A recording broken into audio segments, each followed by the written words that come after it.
Hi, this is Phuket Best Event TV, and tonight we are with. Montonn Jira is my name. Yes.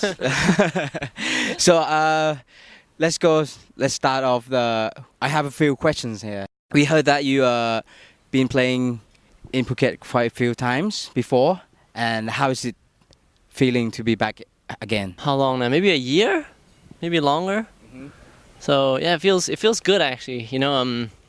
Just so happens that I'm playing at a similar venue to where I had before. So it's kind of interesting to come back and see the place itself.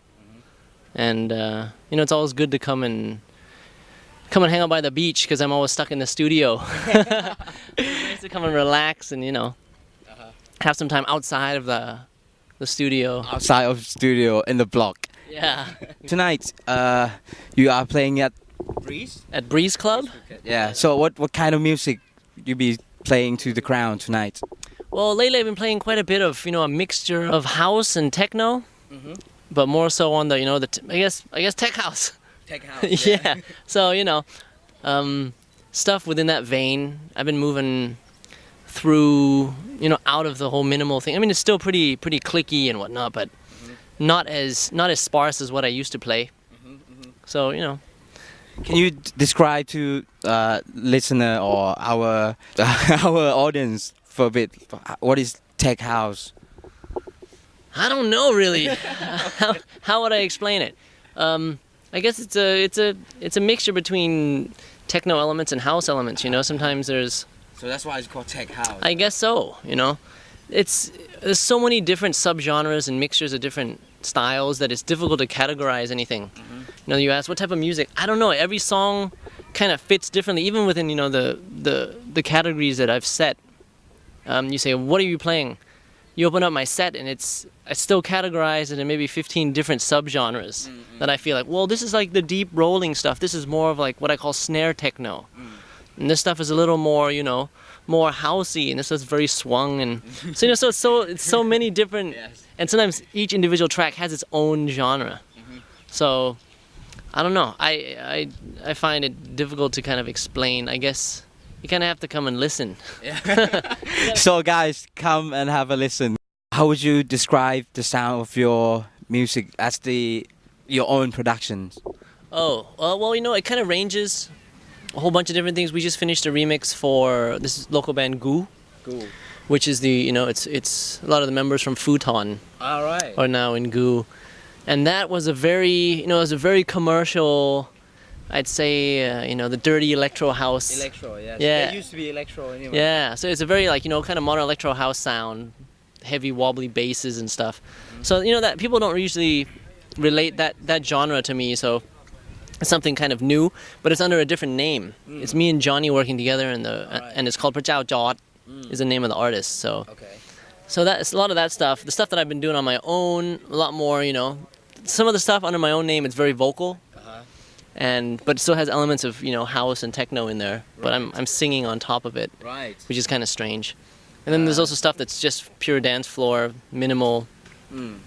So is this sound like sort of King of Convenience guy? Not so much. I mean, there's some elements in older productions that sound like those guys. Much more to. I know Erland Oy had worked with a lot of different producers on his solo record, and one of those being Schneider TM, which was a big influence on my music back in 2005 maybe. But so all sorts of different things. Working on different productions as well. Been doing film scores and a lot of like TV commercial music as well. Okay. So you are now on a label yourself? Yeah. Well, I figured the best way to release my own music was to have my own sort of net label. Nice. And so after being on tour with an artist in the U.S., Kenna, for all of 2007, kind of made some good connections via different distribution networks online, whether it be like Beatport or iTunes and all this. So there's a lot of ways to kind of get the music out there. Cool. So what's the label called? It's called Samut Sound. Yeah.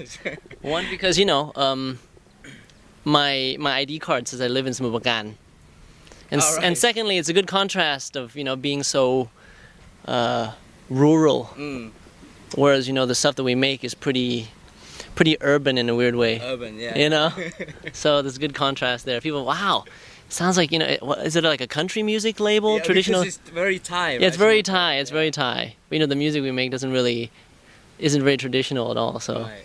I also heard that you are having a new movie come out, which is called. well, there were two films. Two films. Two films in the theaters, kind of back to back. Maybe a little overlap.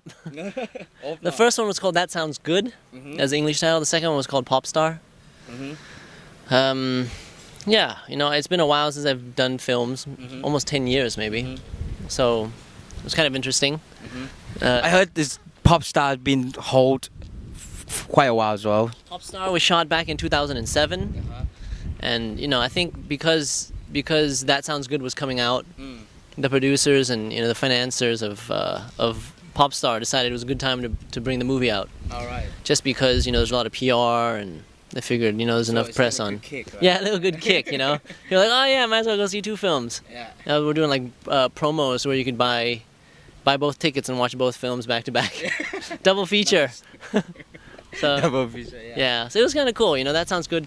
We shot back in December of last year in Vietnam, and I think the reception's been interesting. Cool. Yeah. So you get good feedback. Yeah, so far so good. I think a lot of people had probably figured I had disappeared from the whole acting scene, or from TV or from film. So it's a good thing to kind of start back up, and I think with the label is very kind of stable now. Work is good, and we have a lot of projects. So I figured I should try something else. Different. Yeah, something different. So that's how. And plus, speaking to the director and going over the story, it seemed very interesting. Yeah. It wasn't a very standard Thai film. It's quite dark as well, isn't it? Well, That Sounds Good isn't as dark. That Sounds Good is kind of, it's kind of a documentary style traveling road movie. And the way we shot it is we just driving around, and people kept filming as we went. We put scenes in here and there. It didn't feel like we were shooting a movie, so Right. it was cool. Pop Star on the other hand is quite dark. That one was written by my friend, actually co-written by myself, written by my friend Robert LaForce, and he directed most of it until they decided to stop shooting, and then I think a new director came in and We come back for some music more. yes. So let's talk about music. Who is your favorite DJs, producer, and where you play regular Okay. in In Bangkok, yeah. As far as producers, they're all over the place because I guess people kind of sometimes they stereotype me, be like, oh yeah, he only listens to electronic music.